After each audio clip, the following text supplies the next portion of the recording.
Well, Republicans putting up to $250 million in to keep the House come November. Joining us now, Congressman Andy Biggs, a Republican from Arizona. Of course, there's a talk of that blue wave out there, and we hear it all over and over again. I'm sure you hear it every day in D.C. So what do you say? Obviously, the Republicans are taking it seriously with this kind of money.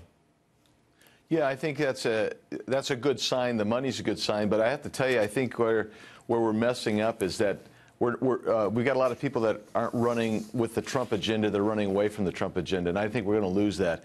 If we run toward the Trump agenda and talk about the things that Trump's done well, but not just what he's done well, how we're going to facilitate passage of that agenda, everything from the immigration issues to the tax issues to the regulation issues to the appointment of judges, and that we're going to be there to help further this agenda and get it done quicker than we've done in Congress.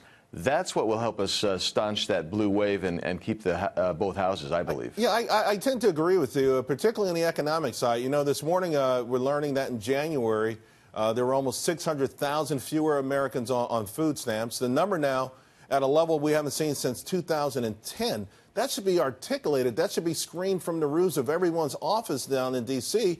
And I just don't hear enough about this kind of stuff from the folks who are actually running the party and running for these offices. No, I agree with you. I mean, you take a look at that Pennsylvania 18 race that we lost in a district that President Trump won by 20 points. If you look at the ads that were being run by the national parties, you would have thought that Conor Lamb was the Republican and helped the Trump agenda more than the other guy. I mean, that's where we need to be talking about. Focus on what we do well and focus on the Trump agenda, because that's what he won on. That's what we'll win on. We know all races. Yeah, we know all races are local, and I'm not sure to what degree the party itself can get involved. But obviously, if they're putting money into it, they have some say. Who's vetting the candidates? A lot of times I'm scratching my head the last few go-rounds, like, who actually vetted this candidate and said, yeah, we want this person to represent the party? Well, I'm going to tell you, I think that the Republicans are very different from the Democrats in this area.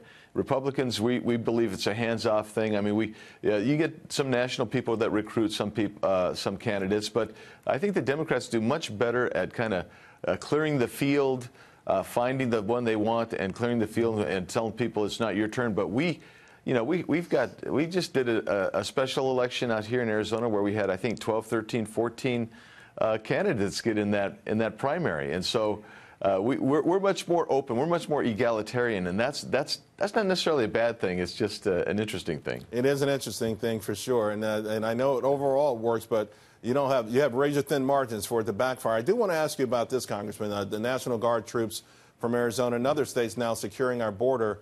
What exactly are they going to be doing at the border?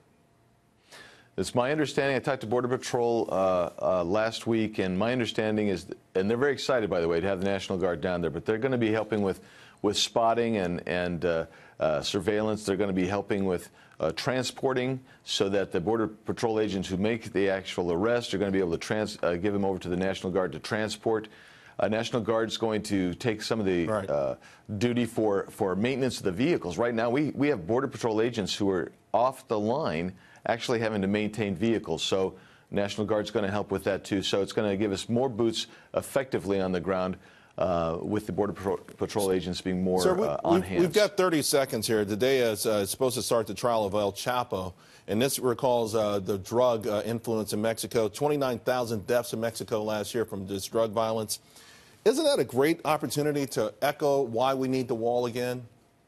Oh, absolutely. I mean, the drug trafficking, the human trafficking, the stuff that there's still violence along the border, but where you have walls built, it really does cut down on the crime. I mean, you look at Yuma sector, but the #1 trafficking corridor on the border today is through the Tucson sector.